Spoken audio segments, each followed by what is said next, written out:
All right, we got a little PowerPoint that I'm going to go over to the end of class today, and then tomorrow morning I'm going to start out and we'll actually apply some of the things that I'll talk about through the PowerPoint. Okay, so got about 20 minutes left in the day, so I'll just fill that up with this little PowerPoint, and if I'm not quite through with this, we'll pick it up in the morning, but we should be able to get through at least the PowerPoint. And then tomorrow we've got an exercise to go over to work with these new tools. And it just depends on how much time we have, or we feel like we have, how far we go with the exercise. I've got it blocked out to where it's one big exercise that takes a little time, or that we can start about in the middle and still show some of the tools, but it just doesn't encompass everything that we've learned. So the exercise in the book for Chapter 11 really kind of goes over everything you've learned so far in the training session. Okay, it talks about horizontal geometry and vertical geometry. It talks about these new civil cells. It kind of pieces everything together and kind of gets you in a workflow of how you could go out and kind of start a project, I guess. But what this section is, or chapter is, Chapter 11, Introduction to Civil Cells. This is a new technology, something brand new that unless you've been to one of the Bentley conferences or been to a MC out in Kansas City or something like that, you probably haven't seen a civil cell. Civil cells are made up of several different things. Here's what you're going to learn out of this section. Learn what a civil cell is. That's kind of where I'm at now. What do you need to be able to place a civil cell out on your screen or out in your file? What is involved in making up a civil cell? And then how to edit and place them out into the drawing. Okay, so we'll go to the next one. First of all, what is a civil cell? Well, you know what cells are in MicroStation possibly. If you've worked with MicroStation at any time or GeoPack, you know that a cell is already an object that's made up, like a tree or something like that, that we can go place in the drawing, and it's the same everywhere we place it, right? A civil cell is similar to that, only it's made up of all these new civil tools and civil objects that we've learned so far. So they're made up of horizontal geometry, civil tools. Some of them have vertical to them. Some of them actually have terrain models built into them. And what they are is I've got several that I've started now. I've got about 10 or 12 civil cells created right now, and I'm going to continue to create more. I'm basing them right now on the standard plans. So some of the things that we have a type 1 median opening. And what we would do with that is we've got, say, a 60-foot wide median, you know, in a divided highway. I can go out there and say, well, there's a center line for that type 1 median opening. And I can go actually click on those items that make up that median opening, say the center line and maybe the edges of pavement of the roadway, and it'll go out and actually place that as a civil cell onto my drawing. And so what's involved with that civil cell then would be the material, the concrete material or asphalt material of that median opening. The shoulders would already be in there and drawn in. The end conditions would be part of the civil cell. So as long as you have like an existing ground, you could go out and place it and it would automatically configure or fit to whatever you selected. Okay, so things have to have objects out there already, like a profile, a horizontal alignment to be able to select that, to place it. So some things have to exist, but that's what a civil cell is items that are already made up with the 3D, and they don't have to be 3D, they can be just 2D, but with those civil tools and those rules assigned to it. So if you've worked with a type 1 median before, you know that the width can be like 20 foot wide or 28 foot wide or whatever. Well, I've created it at 28 foot wide. So when you place it in there, that's what it is by default, with like 125 foot tapers for less than 40 miles an hour. So if you need it to be 20 foot wide instead, you can go out there and just click on the civil cell and it'll tell you everything about it. And the heads up display, kind of like you've seen with the horizontal lines, it's got the length of it and maybe what angle it was drawn at. The same thing will happen with a civil cell. You click on it, it comes up with all the options that it has for that civil cell. So if it's supposed to be 20 foot wide, you just go in there and click on the one that says 28 foot and make it 20, and everything will adjust in. It'll warp itself and fit it to the items that I've picked out there.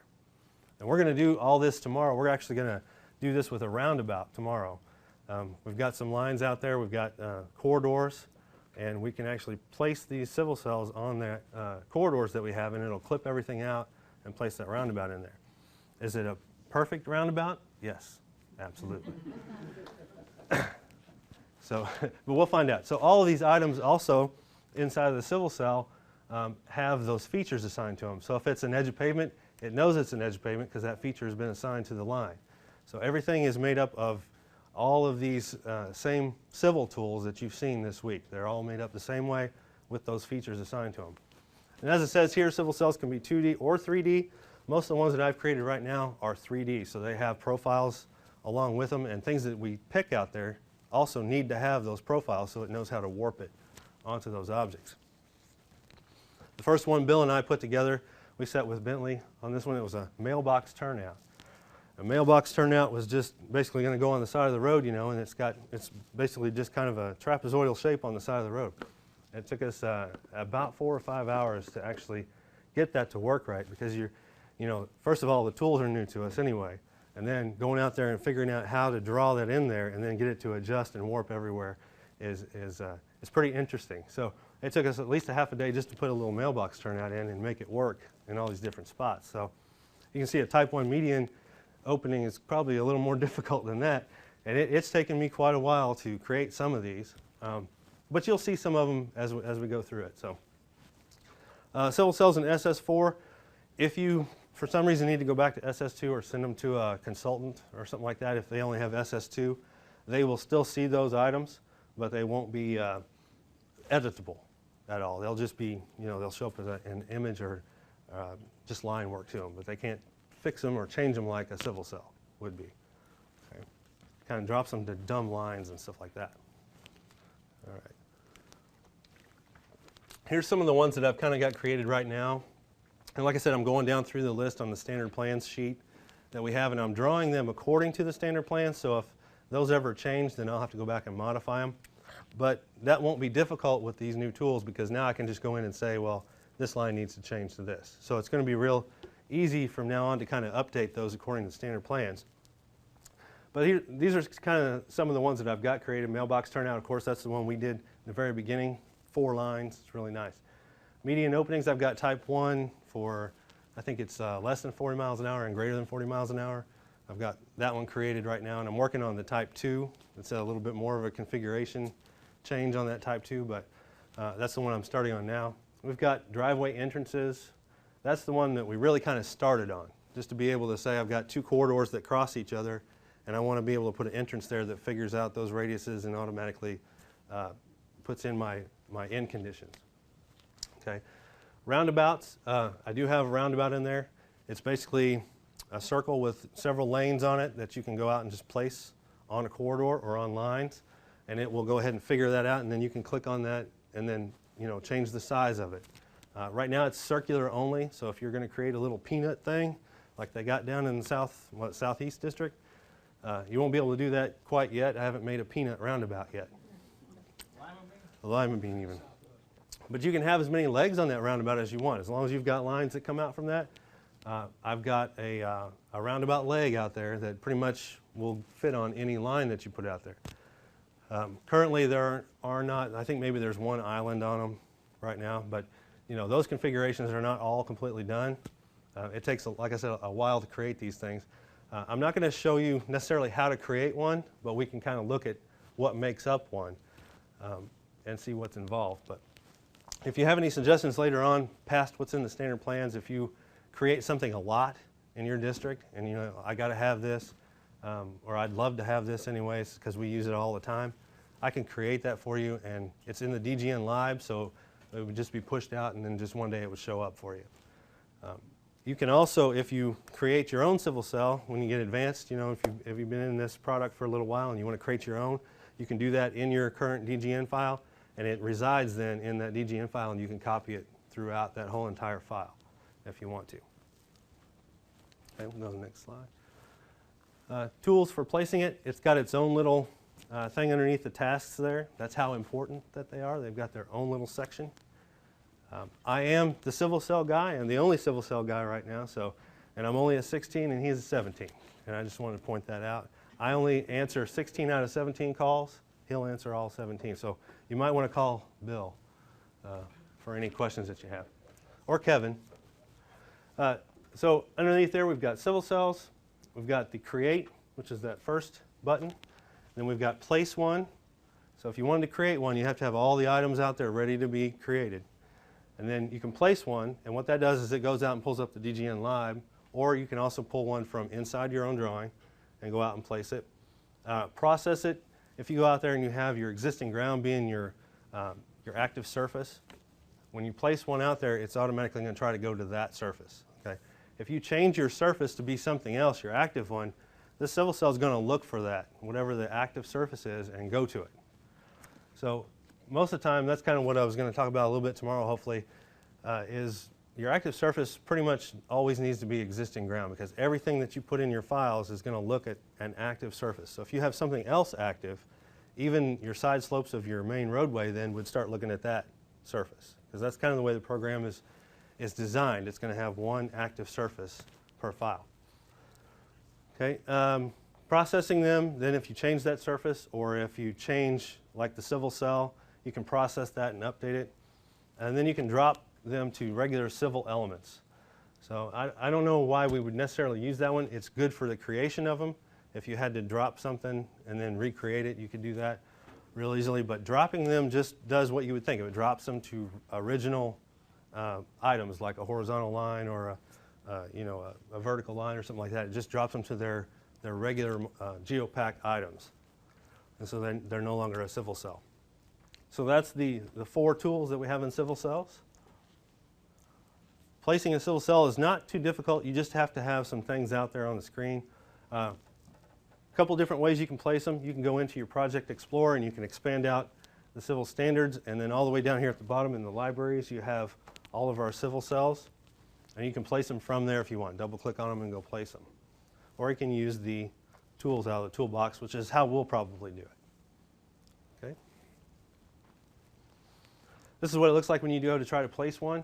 As soon as you pick that Place Civil Cell tool, it's going to try to pull up that dialog box to the right up there, which is the civil cell. The last time you place a civil cell, it'll go ahead and put that one in your dialog box. If that's not the one you want to place, then you hit the little ellipsoid tool or the 3 dots, and you'll pull up the DGN library then.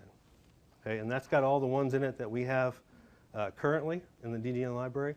So if you wanted to place a basic T intersection, that's what that would look like. You click on it and you could go place it. So this one's created.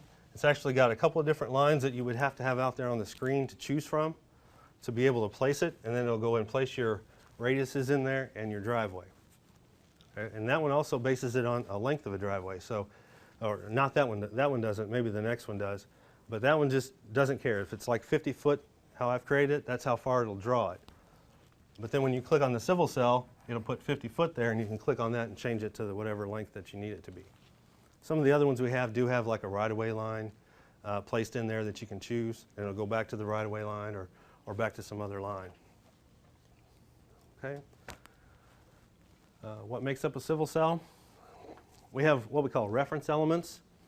That's when I would go out and say the center line of my drive and maybe the edge of pavement of a main road. So I'd have to have those 2 things, and then I would basically offset those things to get the edges of pavement and all that sort of thing. And so out there in the drawing, I would have to have the center line of the drive, the profile edges of pavement, and a profile back of drive. And then when I place those on those 3 items, it goes ahead and fits everything in based on those 3 items that I picked. Okay.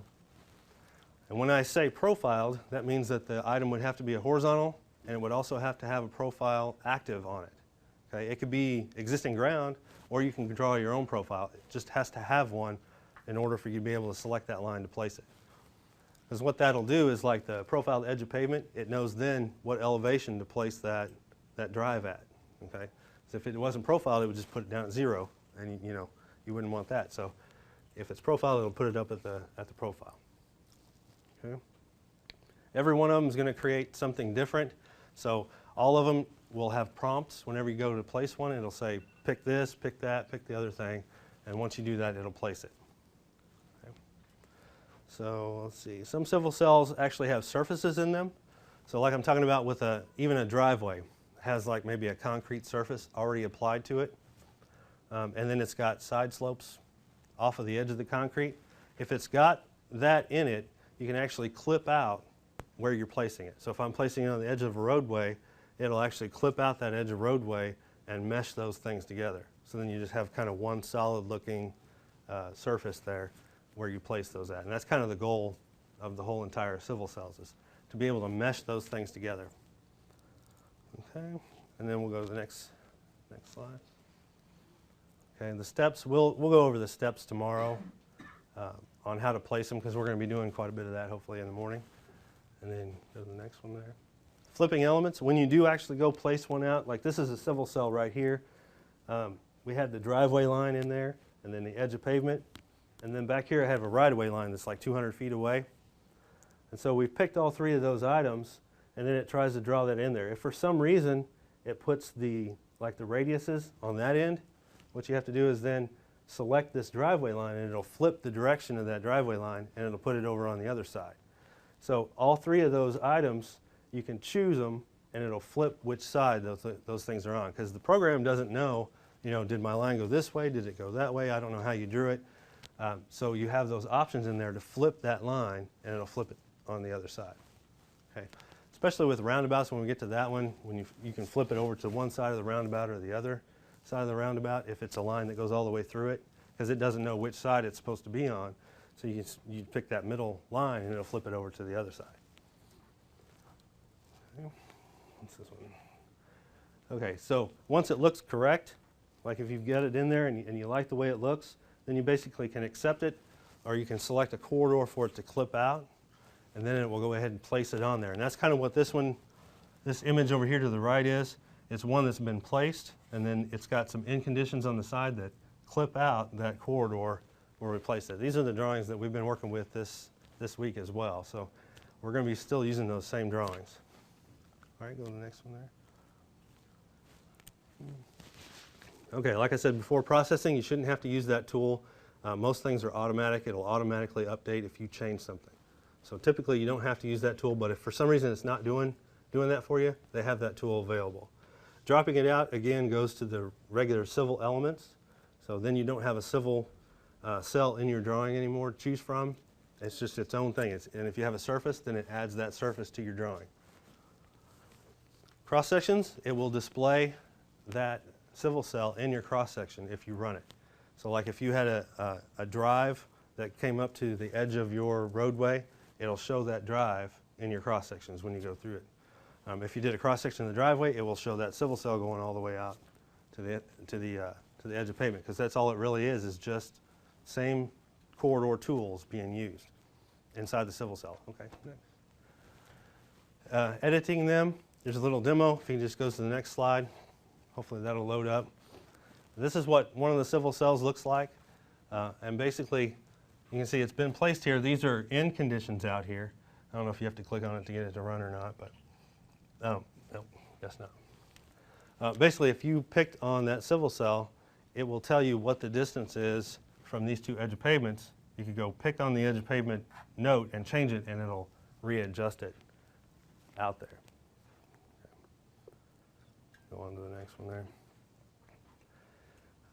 Things to keep in mind, there's really, once you place one out there, you can go to Project Explorer and you can see what makes up that civil cell, or you can see if you have civil cells in there. And we'll look at that tomorrow when we go into it actually. So this is kind of a neat tool for you to look forward to tomorrow. I know you're going to want to come back tomorrow now. First you thought Kevin was going to start it out, and you were like, I'm not coming back to that. But now, since it's me that's going to talk, I know you'll be happy and ready. So that's all I have for right now for today, and then tomorrow we'll pick up there, and we'll actually do some of this civil cell stuff. So just kind of a timeline for everybody. We'll probably end up going pretty well all day tomorrow. Plan on that. And the code is being pushed to your machine